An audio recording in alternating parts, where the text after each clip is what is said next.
Hey church, Pastor Tim here, and I got Audrey with me today. She's helping me out. I wanted to tell you a little bit of a story. So this is Stephanie's truck. It's a 66 Dodge. It's been in Stephanie's family since 1968. It was a gift to us from Stephanie's dad. A few years ago, he gave it to us to be able to haul firewood. Right before we came to Darrington, it developed an exhaust leak. And it's been sitting since then. I've been working on getting the parts and getting the time to take it apart and put it back together. This last week, I had gotten all the old exhaust manifolds off, was ready to put together, got all the parts ordered. They all came in, and had the plan to spend some time just getting this truck fixed and working and back on the road. And I don't know if anybody else has had this happen, but sometimes life doesn't go exactly as we planned. And I have never ever had an issue with the hood on this truck until I had all of the parts to fix it. And then all of a sudden, I could not open the hood. The hood latch was completely stuck. I actually had to dig up under the hood and take that latch completely off to be able to open this hood and start working and getting those parts put back into the truck. And I can tell you something, it was frustrating. And a lot like this truck, this last weekend in Pastorland was really frustrating.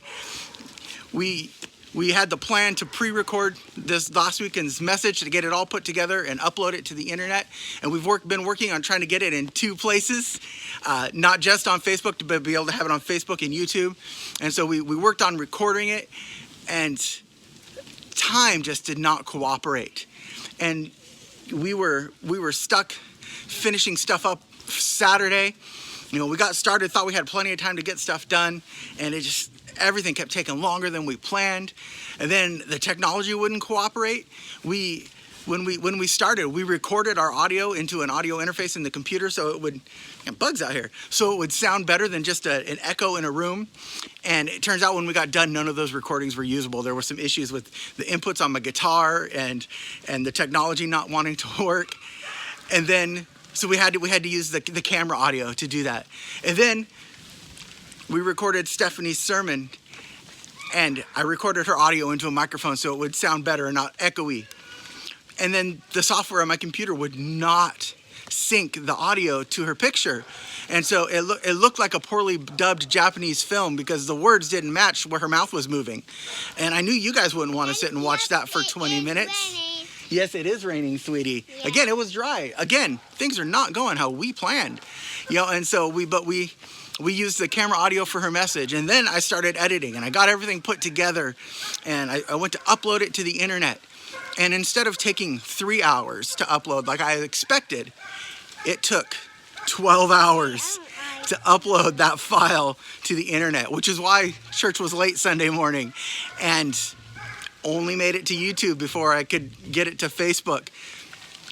Every step of the way, I was learning a lesson about how to work with this technology and make this new way of being church work. And luckily, we've worked some of the bugs out. Somebody graciously this week donated a couple $100 to purchase better software, so I don't have to fight the audio issues. I've already done some testing with this week, and it's working beautifully. And so we're excited to make things work better. But as all of that was going on this last week, and I was dealing with being frustrated and just impatient with things not being what I wanted them to be, God reminded me of a scripture. And maybe you've heard this one before, but in Isaiah chapter 55, starting at verse 8, the Lord speaks to Isaiah, and he says, "For my thoughts are not your thoughts, and your ways are not my ways. This is the Lord's declaration. For as heaven is higher than earth, so my ways are higher than your ways, and my thoughts than your thoughts. For just as rain and snow fall from heaven and do not return there without saturating the earth and making it germinate and sprout and providing seed to sow and food to eat, so my word that comes from my mouth will not return to me empty, but it will accomplish what I please and will prosper in what I send it to do." Sometimes life doesn't go as we plan. I know none of us expected to spend a couple of months being an online only church. It wasn't in anybody's plan, but yet here we are. I can tell you as a pastor, I'm learning to do things differently. We're having to adjust. We're getting ready for Communion Sunday this week. And how do we have communion when we're all different? We decided we're gonna do BYOE, bring your own elements. When service is ready, have your juice and your bread ready, and communion is going to be part of the message, but you're going to be able to do it there with your family and in your home, and it's going to be a good time. But in reading that passage, I was reminded that God has a plan, and it may not be what we plan or we expect, but he knows what he's doing. God knows exactly what he's doing in this. And even though this situation is frustrating, even though it does not look like maybe we want it to look or going how we expect it to go. No, Moose isn't running off, sweetie. It's okay. Yeah. But, you know, God has a plan and he's working through this. We're seeing some awesome things come from this. Even now as we switch to this online format, we're seeing our reach as a church go farther than we ever would have expected. It's going beyond the city limits of Darrington. We've had people tuning in and listening to our messages from all over the world, literally. And I truly believe that God is going to take this situation that nobody is happy with, and he's going to use it to do some amazing things.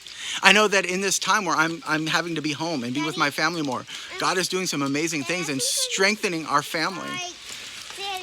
And I would pray and I would hope that he's doing the same for you where you are. And that God is going to do something so amazing and so awesome that when this is all over and we get to gather again, the church is never ever going to be the same. I truly believe that. And so I want to encourage you, church, to stay strong, stay connected, and we're going to pull through this. And I'm so excited to get to do life with you, even if it's socially distanced and now it's hailing. Not what we expected. Church, I love you. Stay home, stay safe. Tune in for our Sunday service. We're getting ready to get all that recording done. It's going to be a great one, and I'm really excited for a week from this Sunday is going to be Easter. It's okay, sweetie. And I'm excited that even though the church building is going to be empty on Easter, you know what? So was the tomb. And so we're going to do Easter differently, but it's going to be amazing. And God is going to work, and he's going to do awesome things. I love you, church. Have a great day, and we'll see you later.